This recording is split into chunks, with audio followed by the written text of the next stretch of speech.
that this arrangement allows for Sarah to be more of a coach on the side than the sage on the stage up in front of the class.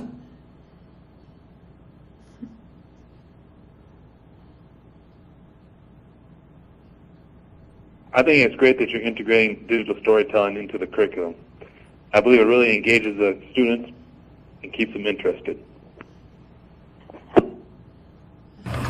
Digital storytelling is a great way to engage students while having them develop higher order thinking skills like planning, envisioning, linking common themes, finding deeper meanings, developing their voice, and incorporating appropriate and useful technologies in meaningful ways.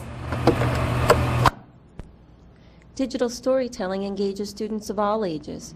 They love to share their stories and often become more engaged in editing and rewriting than they do with standard written formats.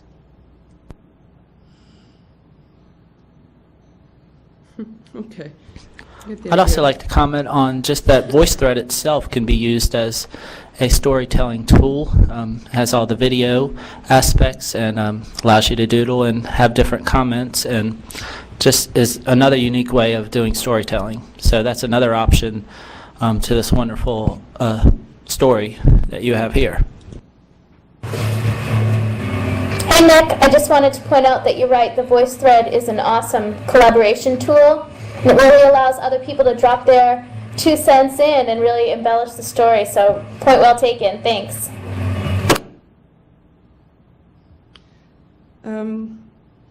So there's tons of voice threads. I thought we might be able to, because this was something that we might be able to do here in the lab since we're at computers.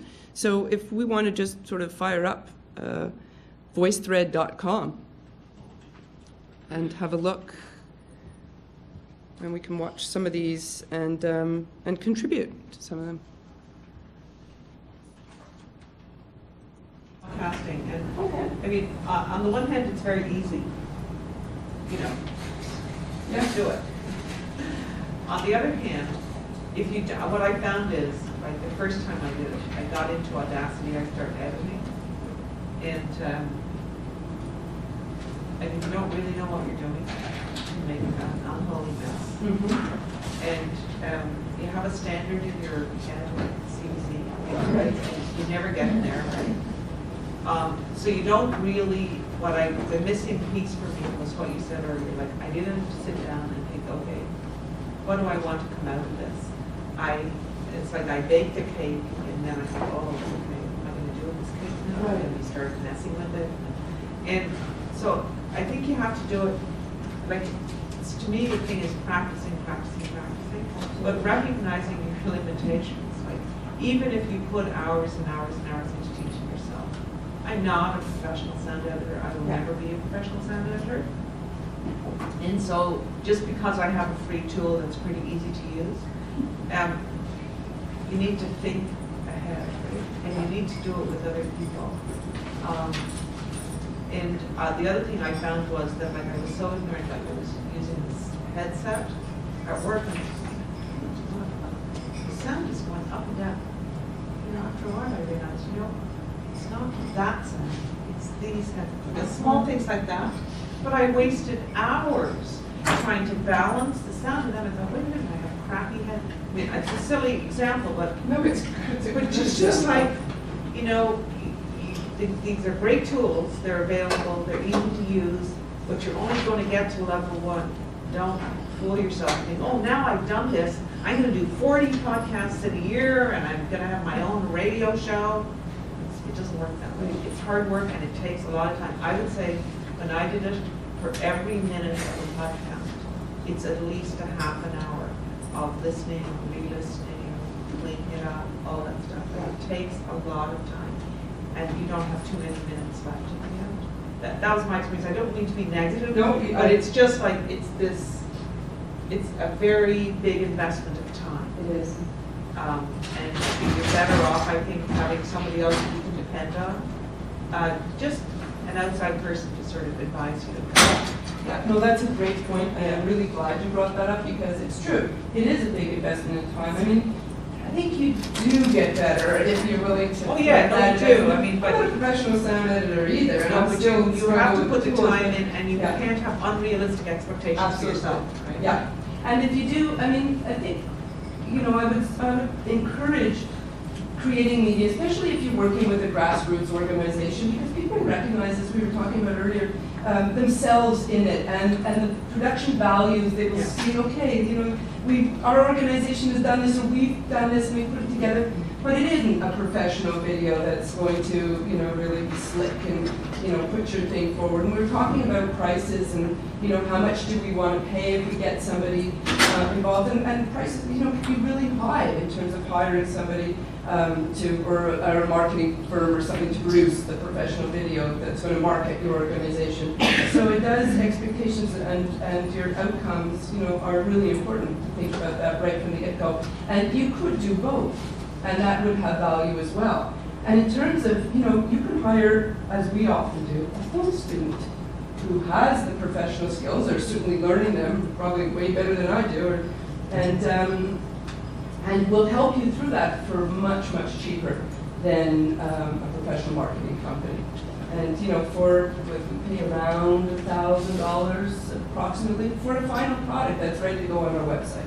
So that's pretty reasonable. It's great for a student. And but as I was saying to this gentleman earlier, be involved in the process. Don't just say, well, here's our mission statement, go away and do something, Sit down, be involved in the storyboarding process, especially know what you want, what kind of messages are there. And if you can involve people in your organization, well, that's crucial, get them all involved and use a filmmaking student as a guide to help walk you through it. Because, all the editing as well, all of these editing tools, the time that goes into them is just huge. And one thing that I also try to do, especially when working with sound, is record to tape to air. That's what I do on the radio program. I don't have time to begin. I hate going into post-production, which is everything you do after the initial recording.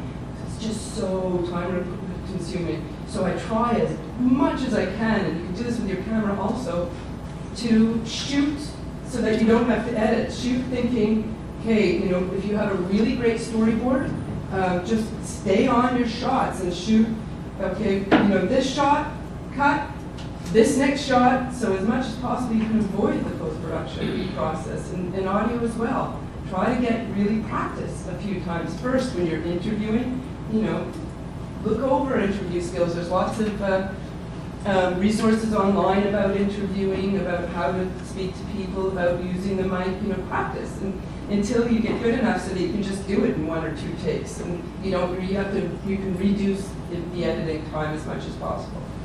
So yeah, I'm glad you brought that up, thank you. Any other tips, comments, ideas? Ideas for using some of these tools? Or?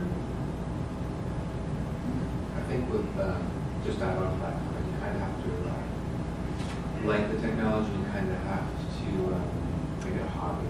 Yeah, you have to have Right? fun with You have it. to Yeah, 'cause it's not not view it just as generic work fun. time, it's more just kind of enjoying the stories. Yeah. And then you'll make something of it. And I notice a lot of people say, I just don't have time for this. But then we'll go home and watch TV for 6 hours, 2 or 3 hours in the evening. It's like, well, over time, I've actually stopped to watch a lot less TV because I spend more time playing with these tools. So it's just about sort of reorganizing our time. And if you're not into it, if you don't get, find any kind of interest or passion for it, find somebody in your organization who does.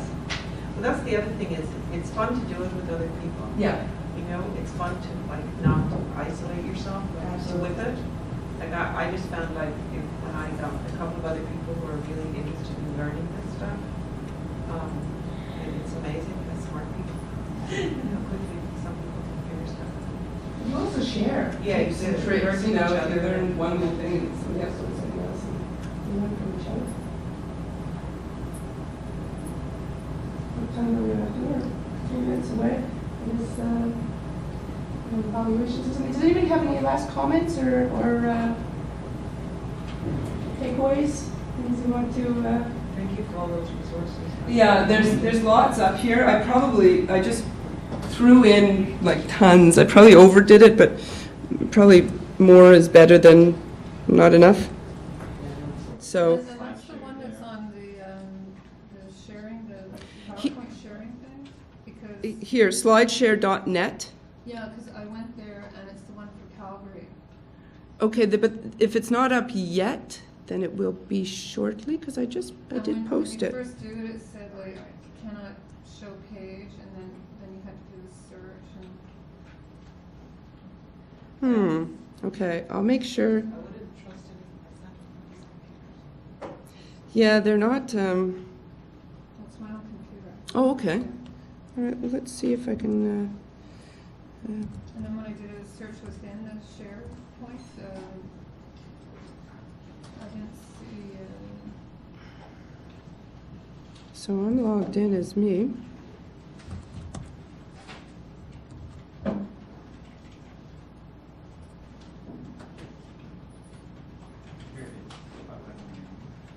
Yeah, you see it up there? Okay.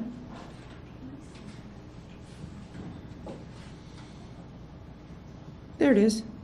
Spotlight on Learning. So I guess that whole long title there, yeah, Spotlight on the one Learning. next to it, which was from, Yeah, these are different ones that I've done. yeah, and the other one, but the other one didn't come up in the search. Oh, okay. Well, I just uploaded it before this session, so maybe it'll take a little bit of time to get indexed.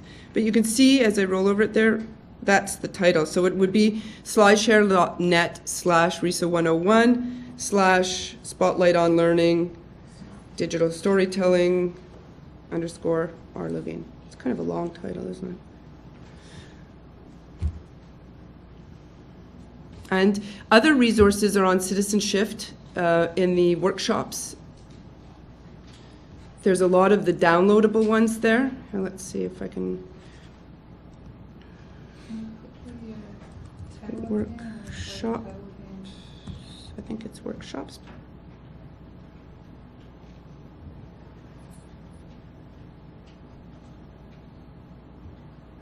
And whoops.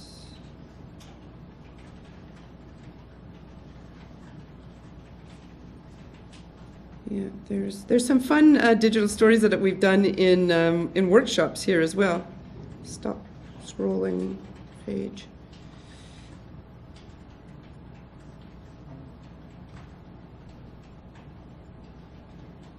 And I noticed a couple of the ones I used are not here, so I will be uploading those over the next day or so. But if you scroll down, I'll put this presentation there as well. I might as well. Oh yeah, Harley's.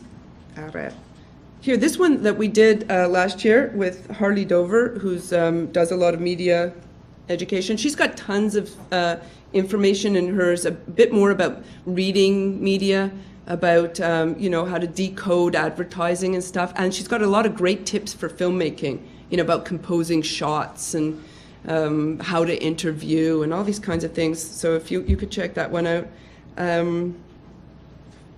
And then further down the page, here there's, oops, what did I do to the scroll bar here? Here's some files, okay, the storyboard template, tips for conducting interviews, all these kinds of,